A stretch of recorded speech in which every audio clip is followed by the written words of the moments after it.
সবাইকে স্বাগত। আপনি দেখছিলেন গ্লোবাল পয়েন্ট। দিল্লিতে সম্প্রতি ঘটে যাওয়া অস্বাভাবিক ঘটনার তদন্ত এখনো চলমান এবং এই তদন্তকে কেন্দ্র করে নতুন কিছু তথ্য সামনে এসেছে। স্থানীয় প্রশাসন জানিয়েছে, ঘটনার দিন আশেপাশে প্রায় 50টির মতো স্থানের সিসিটিভি ফুটেজ সংগ্রহ করা হয়েছে এবং প্রতিটি ফুটেজ বিশ্লেষণ করে দেখা হচ্ছে ঘটনাস্থলের আশেপাশে কারা কারা চলাচল করছিলেন।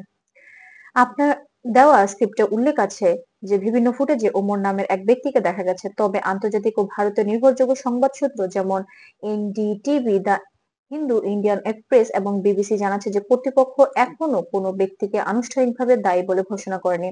তদন্তকারীরা শুধু বলছেন, ঘটনাস্থলের আশেপাশে যেসব ব্যক্তি বা যানবাহন চলাচল করছে সেগুলো নিয়মমাফিক যাচাই করা হচ্ছে।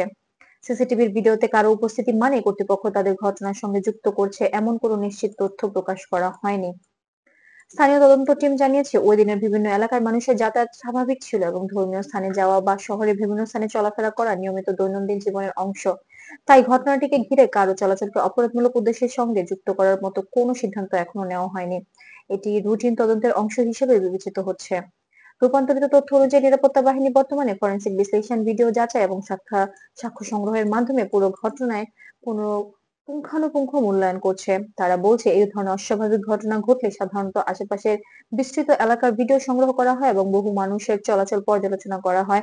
এটি তদন্তের স্বাভাবিক প্রক্রিয়া। আন্তর্জাতিক সংবাদ মাধ্যমে বিশ্লেষণ বলছে, এই ঘটনার ব্যাপারে এখনো কোনো নিশ্চিত সিদ্ধান্ত ঘোষণা করা হয়নি। ঘটনাটি সংবেদনশীল হওয়ায় প্রশাসন অত্যন্ত সতর্কভাবে তথ্য প্রকাশ করছে এবং যে কোনো ভুল ব্যাখ্যা এড়াতে চেষ্টা করছে। তদন্ত দল বলছে, ঘটনা তদন্ত চলছে এবং সব তথ্য যাচাই করা না হওয়া পর্যন্ত কারো বিষয়ে সিদ্ধান্ত পৌঁছানো সম্ভব নয়। সামগ্রিকভাবে বলা যায়, দিল্লির এই ঘটনাটি এখনো তদন্তাধীন। সিসিটিভির ফুটেজে যাদের দেখা গেছে তাদের সবাইকে সাধারণ প্রক্রিয়ার অংশ হিসেবে সাক্ষ্য ও তথ্য যাচাইয়ের অন্তর্ভুক্ত করা হচ্ছে। এখনো কোনো ব্যক্তিকে আনুষ্ঠানিকভাবে দায়ী ঘোষণা করা হয়নি এবং সংশ্লিষ্ট কর্তৃপক্ষ বিষয়টি নিরপেক্ষভাবে মূল্যায়ন করছে।